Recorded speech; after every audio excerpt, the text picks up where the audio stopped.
할렐루야, 사랑하는 열리문교회 성도 여러분, 지난밤도 주님 주신 은혜와 평강 가운데 단잠 주무셨습니까? 아침을 깨우는 말씀, 수요일 이 아침에 주님께서 우리에게 주시는 말씀은 누가복음 19장 1절로 10절까지의 말씀입니다. 오늘도 주시는 이 살아계신 하나님의 말씀을 통하여 저와 여러분의 삶 가운데 선명한 기준과 성경적 세계관이 세워짐으로 말미암아 하나님께는 영광이요, 여러분의 인생 가운데는 성경에서 허락하시고자 하는 진정한 기쁨과 자유와 평강을 누리시는 시간이 되었으면 좋겠습니다. 요즘에 계속해서 이 날씨가 조금 쌀쌀한 시간들을 우리가 함께 보내고 있는데요. 저도 그 때문인지 모르겠지만 이 몸살 기운 내지는 장염 어떤 현상으로 인해서 좀 많이 힘든 시간들을 요 며칠 좀 보내고 있습니다. 여러분 특별히 감기 유의하시고 밤에 주무실 때에 꼭 창문을 닫으시고 두꺼운 이불을 좀 덮고 주무시면 좋을 것 같습니다. 늘 강조하지만 이 건강을 유의하고 건강을 챙기는 것도 하나님께 예배하는 한 가지 방식임을 잊지 않았으면 좋겠습니다. 우리의 육신을 함부로 다루고 그리고 함부로 관리하지 않는다는 것은 그 또한도 하나님 앞에 불신앙적인 모습을 보여주는 것이고 또 하나님 앞에 온전히 순종하지 못하는 모습을 보여주는 것이라 할 수도 있는 것입니다. 왜냐하면 이 세상이라는 것을 하나님께서 우리에게 잠시 맡겨주심으로 말미암아 우리에게 관리자가 되게 하셨고 우리를 통하여 하나님께서 당신의 뜻을 이곳 가운데 나타내기를 원하시는 것처럼 우리가 이 세상의 주관자도 아니고 사실은 이 세상의 주인도 아님을 분명히 하여야 합니다. 또한 더불어 우리 육체도 마찬가지인 것이겠죠. 우리의 소유는 하나님이시고 오직 하나님만이 우리 육신의 주인이시기에 사실은 우리는 이 육신을 대할 때에도 내 몸이니까 내 마음대로 해도 된다라는 생각을 해서는 안 됩니다. 또한 두 번째로 성경에서는 우리의 몸은 주께서 거하시는 거룩한 성전이라 이야기합니다. 그렇기 때문에 물론 그 육신이 성전이라는 이야기를 단순히 어떤 육체적인 어떤 물질적인 관념으로만 받아들일 수 없는 것도 사실이겠으나 우리가 분명히 잊지 말아야 하는 것은 육체적인 것 또한도 우리가 잘 관리해내므로 하나님께서 거하시는 성전인 우리의 육신을 잘 관리하고 다스려야겠다는 생각을 해야 한다는 것이죠. 그래서 종교개혁이 일어날 때마다 성경에 보면 단순히 어떤 영적인 일들에 대한 개혁뿐만 아니라 성전 정화, 그래서 건물에 대해서도 우상들을 내보내고 정결하고 청결하게 유지 관리하였음을 우리가 알고 있습니다. 그러므로 전인격적인 변화를 요청하시는 주님 앞에 우리는 단순히 내면적이고 정신적이고 영적인 것뿐만 아니라 육신적인 건강함과 강건함도 함께 더불어 추구해야 할 줄로 믿습니다. 다시 한번 이야기하지만 여러분 지금 이 시기에 감기 조심하시고 또 장염이 유행이라고 하는데 여러분 특별히 음식이나 어떤 건강 유의하심으로 하나님께 육신으로도 영광 돌리는 여러분이 되었으면 좋겠습니다. 오늘 본문에 대해서 이 성경은 잃었다 되찾은 삭개오라는 제목을 이 매일 성경의 해설자는 붙여놓았는데요. 잃었다 되찾았다라는 개념은 애초에 이 소유였던 것을 잃었다라는 의미, 그리고 그 당신의 소유를 다시 찾았다는 의미겠죠. 어쩌면 부흥이라는 개념에 대해서도 여러분에게 이야기하지만 사실은 우리는 원래 하나님의 소유였기에 부흥이라는 것은 renew, reconstruction, 그리고 restoration, 말 그대로 다시 예전으로 회복하고 돌아가고 다시 새로워져야 함을 이야기합니다. 그것은 무에서 유를 창조하는 것이 아니라 이전에 있었던 완전한 때로 돌아감을 의미하는 것입니다. 그래서 어쩌면 삭개오도 결론적으로 예수님을 만나고 예수님의 그 구원의 기쁨을 누리는 자로서 당시에는 죄인이었고 당시에는 악인으로 유대인들에게 인식되어져 있었지만 사실은 그의 인생은 태초에 이미 하나님께서 선택하신 하나님의 소유였음을 보여주는 제목인 것입니다. 그렇기 때문에 삭개오, 어쩌면 당장 지금의 모습은 죄인이라 낙인 찍힌 자일지 모르겠으나 주를 만남으로 말미암아 원래 자신의 모습을 회복된다라는 그 의미를 담은 제목이며 그 내용인 것이겠죠. 오늘 본문을 통해서 하나님께서 잃어버렸던 그 삭개오를 어떻게 되찾게 되었는지 그 과정을 우리가 살피는 것도 굉장히 중요합니다. 왜냐하면 전도라는 것은 이 세상에 잃어버린 하나님의 소유, 자녀, 그리고 성경에 나오는 잃어버린 양 내지는 드라크마처럼 원래는 주님의 소유였는데 그 내용을 알지 못한 채 세상에 방황하며 살아가는 이들을 다시 주님께로 되찾아오는 것이 전도이며 우리의 사명이기에 오늘 예수님께서 잃어버렸던 삭개오를 어떻게 찾으셨는지를 묵상함으로 말미암아 세상에 주를 알지 못하는 자, 원래는 주님의 소유였으나 주님 곁을 떠난 자들을 우리가 어떻게 다시 하나님께로 또 교회로 데리고 올 수 있을지를 탐구하고 알아낼 수 있을 것입니다. 오늘 본문의 주인공인 이 삭개오는요, 우리가 너무나도 잘 알고 있는 이 사람입니다. 그러나 삭개오에 대한 내용은 사복음서 중에 누가복음에만 유일하게 등장하는 이 본문이고 내용인데요.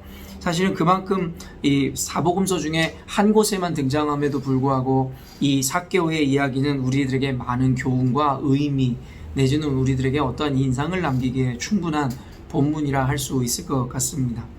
1절 말씀 보니 예수께서 여리고로 들어가 지나가시더라.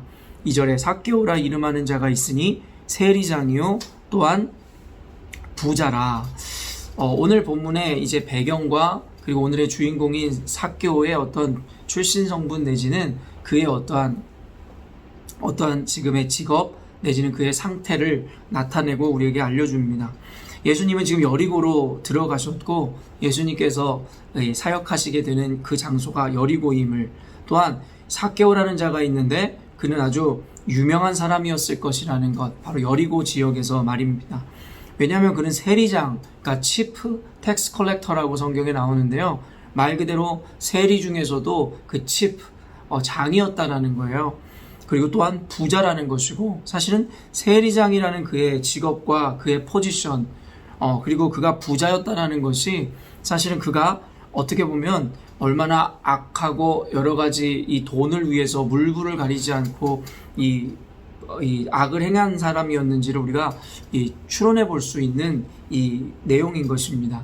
왜냐하면 세리라 함은 여러분도 잘 아시겠지만 이 세금을 걷어 로마의 정부에 바치는 자인데 당시에는 하나의 매국노처럼도 여겨졌단 말이에요. 왜냐하면 유대인들 동족의 이 세를 빼앗아 결국에는 그들을 지배하고 있었던 로마에게 갖다 바치니 그들은 이 대한민국에서 우리가 친일파라 이야기했었던 것처럼 매국노라 그들은 여기는 자였다는 것을 우리가 많이 들어왔습니다. 또한 그 중에서도 세리장이었다니 얼마나 이 많은 수단과 방법을 가리지 않은 악행을 통해서 그 자리에 올라갔으며 또한 그런 것을 통해서 그가 부자가 됐음을 우리는 쉽게 유추해 볼 수 있는 것이겠죠. 어쨌든지 간에 이 삭개오는 이 죄인이었습니다. 동족들에게도 사랑을 받지 못하고 죄인이라 손가락질 당하며 또한 아마 로마인들에게도 자신이 그저 이용하는 하나의 개처럼 부리는 이 하인이고 종일 뿐이지 자신들의 어떠한 친구로 여기지 않았을 거라는 거죠. 이걸 보면서 세리장이었던 이 삭개오는 부자였지만 내면적인 외로움과 고통이 있었을 거라는 것쯤은 우리가 쉽게 예상할 수 있을 것입니다. 그저 돈만 가지고 있을 뿐이지 동족에게도 로마인들에게도 환영받지 못하는 자였기 때문입니다. 아마도 삭개오의 그런 외로움은 그의 마음을 번뇌케 하고 그의 인생에 아마 많은 숙제 그리고 고민을 남겼을 것입니다. 그래서인가요? 3절 보면 그가 예수께서 어떠한 사람인가 하여 보고자 하되 키가 작고 사람이 많아 할 수가 없어 앞으로 달려가서 보기 위하여 돌무화과 나무에 올라가니 이는 예수께서 그리로 지나가시게 되밀어라. 사실은 이 삭개오가 이 나무에 올라간 돌무화과 나무에 올라간 이 사건을 보며 목회자들마다 학자들마다 여러 가지 의도와 그리고 그의 목적에 대한 견해가 다를 것이겠지만 그래서 많은 목회자들이 그것을 어떤 삭개오의 열정과 열심, 믿음으로 해석하는 이들도 있겠지만 저는 사실은 오늘 본문의 뉘앙스를 보면 삭개오가 예수님에 대한 어떤 구원자에 대한 확신이나 그런 믿음을 가지고 무화과 나무에 올라갔다라는 생각이 전혀 들지 않습니다. 본문에 나오듯이 예수께서 어떠한 사람인가 하여 보고자 하되 라는 것이었지, 어떤 소경된 자들이나 어떠한 이 불구된 이들이 예수 그리스도를 소리 높여 불렀었던 그 내용과 그 갈망과는 뭔가 좀 다르다는 느낌이 듭니다. 어떻게 보면 그저 예수님이라는 유명인이 어떻게 생겼고 어떤 사람인지 궁금했을 뿐은 아닐까 모르겠습니다. 물론 그 궁금함을 내면으로만 갖고 있는 것이 아니라 행동으로 옮긴 그의 적극성에 대해서는 박수를 쳐줄만 하지만, 그것이 과연 그의 믿음이었는지에 대해서는 우리가 분명하게 밝혀낼 수는 없을 것 같습니다. 다만 정황상 어쨌든 키가 작고 사람들에게 환영받지 못하는 자가 예수를 보기 위해 앞으로 나갈 수 없기에 불가피하게 예수님을 보기 위해서 나무로 올라간 사건임을 우리는 알 수 있는 것이겠죠. 그러나 기적은 이때부터 일어납니다. 여러분, 이후에 예수님과 그 만난 삭개오의 변화를 우리가 성경을 통해 읽어보면 가히 놀랍만한 일이라고 할 수밖에 없는 것입니다. 왜냐하면 스스로가 죄인됨을 인정하며 자신의 소유의 절반을 가난한 자들에게 나눠주겠다라는 어쩌면 폭탄 선언을 하게 되고, 또 누구의 것을 속여 빼앗은 일에 대해서 내갑절이나 갚겠다라는 이야기를 하게 되더라는 것입니다. 자신의 어떤 잘못에 대해서 어쩌면 또한 더 나아가 자신이 하나님 앞에 헌신을 각오함으로 사실은 그가 얼마나 변화됐는지에 대해서 오늘 이 짧은 본문은 보여줍니다. 그러면서 그에 대한 화답으로 예수님이 9절에 예수께서 이르시되 오늘 구원이 이 집에 이르렀으니 이 사람도 아브라함의 자손이미로다. 이게 무엇을 의미합니까? 죄인이라고 낙인 찍혔고 유대인들에게 왕따를 당했었던 그였는데, 유대인들 앞에서 이는 아브라함의 자손이라고 분명하게 선언하며 말 그대로 잃었다 되찾은 삭개오라는 제목이 이야기하는 것처럼 그 역시도 이 아브라함의 자손이며 하나님의 구원의 선택함을 입은 자라는 선언을 하기에 이르더라는 것이고, 10절에 인자가 온 것은 잃어버린 자를 찾아 구원하려 함이니라 라는 말씀을 통해서 그 역시도 잃어버린 양이고 잃어버린 한 드라크마, 즉 하나님의 소유였음을 분명히 밝히는 사건이 일어나게 되더라는 것이죠. 그 다음에 결론부터 이야기하면 삭개오는 죄인이었고 외로움과 사람들에게 이 손가락질 당하던 이였습니다. 비참한 삶을 살았던 이였죠. 그러나 결론은 그는 하나님 앞에 회개하며 주님 앞에 헌신을 결단하게 되고, 그러므로 말미암아 예수님이 사람 앞에서 아브라함의 자손이며 구원을 받은 자라고, 그리고 하나님의 소유였음에 대해서 선언하는 놀라운 일이 일어나는데, 우리는 그래서 그 중간에 과연 어떤 일이 이 삭개오를 변화시켰는지에 대해서 주목할 필요가 있다는 것입니다. 아까도 이야기했지만 제 관점에서의 해석은 삭개오가 예수님에 대한 그리 큰 대단한 믿음이 있었던 것은 아니었다라고 저는 생각합니다. 구원자라는 것에 대한 확신이 아니라 그저 어떤 이인가 보고자 하는 궁금함, 내지는 조금 더 우리가 의미를 부여해 주자면 아까도 이야기한 이 부자였지만 깊은 외로움과 스스로 해결할 수 없는 갈망함에 대해서 혹 예수라는 사람이라면 나의 이 갈망과 외로움을 위로하고 풀어줄 수 있는 사람은 아닌가 하는 정도의 궁금함과 갈증을 가지고 나무 위에 올라간 정도로 해석을 하게 됩니다. 그런데 보니 5절에 예수께서 그곳에 이르사 쳐다보시고 이르시되 삭개오야 속히 내려오라. 내가 오늘 내 집에 유하여야 하겠다 하시니 급히 내려와 즐거워하며 영접하거늘 무사람이 보고 수군거려 이르되 저가 죄인의 집에 유하러 들어갔도다 하더라.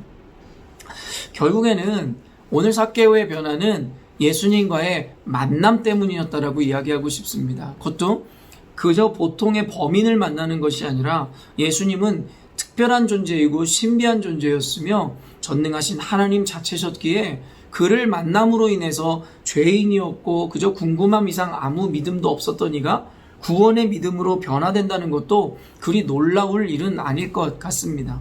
그러나 우리는 단순히 예수님은 전능하신 분이었기에 그와의 만남을 통해 변화됐다라고 적용하기보다는 그 예수님을 통해서도 어떠한 적용점이 있는지도 한번 발견해 보아야 할 것입니다. 저는 결론부터 여러분에게 이야기해 드리자면 삭개오의 변화는 바로 예수님의 관심 때문이었다고 생각합니다. 그리고 더불어 여러분들에게 영혼들에 대한 관심을 촉구하고자 또한 그것을 오늘 적용하고자 오늘 말씀을 여러분과 나누는 것입니다.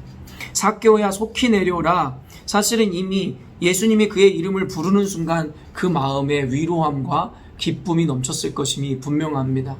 왜냐하면 아까도 얘기했지만 삭개오는 철저히 유대인들에게 무시당하고 손가락질 당하는 죄인의 삶을 살았던 이였습니다.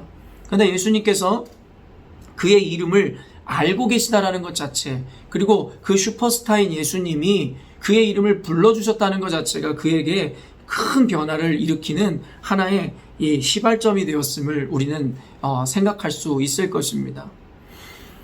물론 삭개오의 이름을 알았다라는 것이 과연 어떤 의미일까? 말 그대로 나다나엘의 삶을 알았던 것처럼 삭개오의 삶을 아는 초자연적인 예수님의 능력이었노라고 이야기할 수도 있겠고, 어쩌면 삭개오는 그곳에서 굉장히 유명인이었을 수도 있다라고 아까 얘기했었죠. 그는 텍스 컬렉터였고 그 중에서도 치프 텍스 컬렉터였기에 결국에는 굉장히 어떠한 악명 높은 사람이었을 수도 있고, 어쨌든 이런저런 이유로 유명인이었기에 예수님이 그의 이름을 알 수도 있었을지 모르겠습니다. 그러나 어쨌든 자신이 궁금해 여기고 그리고 많은 이들의 선망의 대상이었던 예수님이 자신의 이름을 불러주었다는 것만으로도 그에게는 큰 위로가 되고 그에게는 굉장히 주목받음으로 인해 자존감이 살아나는 순간이었을지도 모르겠습니다. 제가 아주 좋아하는 시 중에 김춘수 씨의 이 꽃이라는 시를 여러분 잘 알고 계시지 않습니까? 내가 그의 이름을 불러주었을 때 그가 나에게로 와서 꽃이 되었다. 이전에는 아무 의미가 없는 몸짓이었고 그저 드레핀 하나의 꽃이었을 뿐, 아무 의미 없는 식물이었는데 그의 이름을 불러주고 이름을 지어주는 순간 그는 나에게 의미가 되었노라는 시입니다. 사랑하는 성도 여러분, 예수님께서 지금도 저와 여러분의 이름을 잘 알고 계시고 또 불러주고 계십니다. 우리가 세리 이 삭개오의 입장에서 아무도 나를 몰라준다 생각하고 내가 외로움에 있을 때라도 예수님은 우리를 잘 알고 계시는 분이라 이야기합니다. 근데 더불어 이것을 우리 교회 공동체나 세상에 죽어가는 영혼들에게 적용한다면 여러분의 작은 관심과 그들의 이름을 불러주는 것만으로도 그들의 삶을 변화시킬 수 있다라는 것입니다. 또한 예수님께서 그의 이름을 부르시면서 예수님께서 그의 집에 유하여야겠다라는 이야기를 합니다. 누구도 유대인들은 그와 같이 함께 있는 것조차 꺼려했으며 뒤에서 수군거리듯이 죄인의 집에 들어간다는 것 자체를 죄로 여겼기에 그에게는 아무런 친구도, 그의 집이 아무리 의리의리한 궁전이어도 그 집에 함께 거하는 친구가 없었을 것입니다. 그러나 예수님이 그 집에 들어가 그의 친구가 되어주시기로 작정해 주시고 그의 집에서 유하심으로 아무도 한번 들어가 보지 않았을 집이었을지 모를 그의 집에서 그와 함께 식사를 나누는 것, 그것만으로도 삭개오의 마음이 녹아지고 죄인이었던 그의 인생이 구원을 얻을 만한 믿음을 갖기에 충분하였는지도 모르겠습니다. 사랑하는 성도 여러분, 전도라는 것은 단순히 문자 그대로의 복음만을 전하는 것을 전도라는 것이 아니라 우리의 관심과 사랑으로 우리 주변에 있는 이들의 이름을 불러주고 아무도 함께 해주지 않는 그와 함께 밥을 먹어주고 동행해주고 걸어가주고 여러분 그의 삶에 관심을 갖는 것만으로도 하나의 전도의 어떤 은혜이며 효과이며 수단이라 이야기할 수도 있을 것입니다. 그러므로 오늘 이 말씀에서 우리는 예수님께서 어떻게 삭개오의 삶을 변화시키셨는지에 대한 하나의 지혜를 배울 수 있으며 과정을 볼 수 있습니다. 오늘도 여러분은 치열한 삶의 과정 가운데 예수님을 알지 못하고 심지어는 예수님을 비난하고 예수님을 부정하는 이들을 만나게 될지 모르겠습니다. 아니면 같은 교회에 있으나 믿음이 연약하여 이 하나님 사람들과의 관계 가운데 상처를 입고 그리고 소외된 이들이 있을지 모르겠습니다. 그때 오늘 말씀을 통해서 여러분을 부르신 주님, 그리고 이제는 주님의 제자가 된 여러분이라면 이제는 여러분이 그러함으로 인해서 구원의 은혜를 입었듯이 또한 예수께서 그러하셨듯이 여러분도 이제는 그들의 이름을 불러줌으로 말미암아 예수님의 이 구원의 은혜와 기적을 이제는 여러분들이 베풀어주는 자들이 되어야 한다는 것입니다. 오늘 삭개오와의 이 이야기를 통해 우리가 적용할 수 있는 것은 우리가 관심을 갖고 사랑을 표현해 줄 때, 세심히 배려해 줄 때 그 마음에 죽어가던 영혼이 살아날 수 있음을 우리는 기억하고 인식해야 할 것입니다. 오늘 본문 말씀을 통해 예수님의 제자요 또한 예수님의 영광을 나타내기 위해 전도하고 영혼의 구원에 관심이 많은 여러분들, 이제는 단순히 문자의 전달이 아닌 사랑과 관심의 전달로 인해 한 영혼을 변화시키는 그 사역 가운데 귀히 쓰임 받음으로 하나님께 영광을 돌릴 뿐만 아니라 여러분 인생 가운데 하나님께 착하고 충성된 종아 잘하였더라다라는 칭찬을 듣는 여러분의 인생이 되어야 할 것입니다. 함께 기도하겠습니다. 사랑의 주님, 감사합니다. 오늘도 예수님과 삭개오의 이야기를 통해 한 죄인이 어떻게 구원의 자녀로 돌아오게 되었는지를, 그리고 과정 가운데 예수님의 관심과 사랑, 그의 이름을 불러주고 그와 함께 하였음이 있음을 보게 됩니다. 현대의 교회가 또한 세상에서의 그리스도인들의 모습이 이와 같은 배려와 사랑으로 소외되고 죽어가는 영혼들에 대한 관심을 나타내지 못하는 것은 아닌지에 대해서도 한번 반성해 보게 됩니다. 하나님, 우리로 하여금 지식을 전하려 하기보다는 사랑과 관심을 먼저 전함으로 말미암아 그들의 마음밭이 온전히 준비될 수 있도록, 전도라는 것이 단순히 문자를 전달하는 것이 아니라 사랑과 관심을 통하여 그의 마음을 열어주는 것임을 하나님 깨달음으로 이제는 실제적으로 적용하여 우리 교회에서, 또 직장에서, 학교에서, 그리고 가정에서 하나님 이러한 사랑과 관심을 나타내 보여줌으로 말미암아 예수님의 사랑을 온전히 그들의 마음에 전할 수 있도록 하나님, 사랑하는 열린문교회 성도들이 이 작은 사랑과 섬김을 실천할 수 있도록 은혜를 허락하여 주시옵소서. 그러한 사랑과 관심이 세상 가운데 교회 안에 편만이 펼쳐질 때에 하나님, 잃어버렸던 교회에 대한 영광, 또 하나님의 영광을 되찾아올 뿐만 아니라 더불어 세상 가운데 하나님의 복음이 온전히 펼쳐질 줄로 믿습니다. 우리 열린문교회가 먼저 이 작은 사랑과 관심을 실천함으로 하나님께 영광이 되어지는 교회 될 수 있도록 도와주시옵소서. 감사드리며 예수님의 이름으로 기도합니다. 아멘. 사랑하는 열린문교회 성도 여러분, 오늘도 주님 주시는 최고의 하루를 맞이하였습니다. 오늘도 주님께서 만나게 하시는 이 모든 이들에게 예수님이 삭개오에게 보여주셨던 작은 관심과 사랑, 또 그들의 이름을 불러주심으로 그들의 마음 가운데 소외당하고 외로움을 갖고 있는 그 영혼들의 마음의 온도가 1도라도 더 올라가는 하루가 되었으면 좋겠습니다. 아침을 깨우는 말씀은 내일 아침에 또 만나도록 하겠습니다.